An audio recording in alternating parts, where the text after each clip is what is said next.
కొట్టరమోరన్నా అన్నొస్తుండు చూడన్న దండోరయ్యర మాయన్న జెండా ఎగరయ్యాలన్నా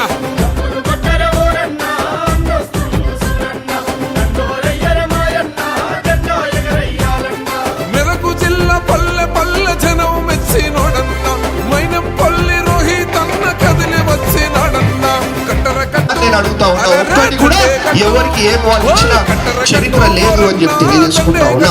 ఇవాళ ఏది చేయాలన్నా మన కాంగ్రెస్ ప్రభుత్వం ప్రజల ప్రభుత్వమే చేస్తుంది.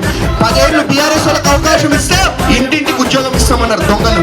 ఉద్యోగం లేదు, ఏం లేదు, డబుల్ బెడ్రూమ్ లేదు, మొత్తం కూడా ఆగం చేసి మాయమాటలు చెప్పి మోసం చేసి ఎక్కడ చూసినా అరాచకం అవినీతి. ఒక్కరికి కూడా సన్నబియ్యం ఇస్తా ఉన్నాం, రేషన్ కార్డు ఇస్తా ఉన్నాం.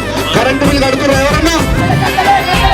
ఒక్కళ్ళు కూడా కరెంట్ బిల్ కడతలేరు. అంటే ఫ్రీ కరెంట్ ఇస్తున్నాము, ఫ్రీ బస్ ఇస్తున్నాము, రేషన్ కార్డు ఇస్తున్నాము, సన్నబియ్యం ఇస్తున్నాము, ఇంద్రమ్మ ఇల్లు ఇస్తున్నాము. ఇంకేమి ఇస్తున్నాం? భారీ మెజారిటీతో మేడి మధుసూదన్ రావు గారిని మరి గెలిపించాల్సిందిగా మీ అందరినీ కూడా కోరుతా ఉన్నా. ఎందుకంటే వీళ్ళ గల్లీ కూడా నేను తిరిగి ఒకటే చెప్తా ఉన్నా, మన అధికార కాంగ్రెస్ పార్టీ అభ్యర్థి గెలిస్తేనే మన గల్లీ ముందుకు పోతుంది, మనకు అభివృద్ధి అవుతుంది.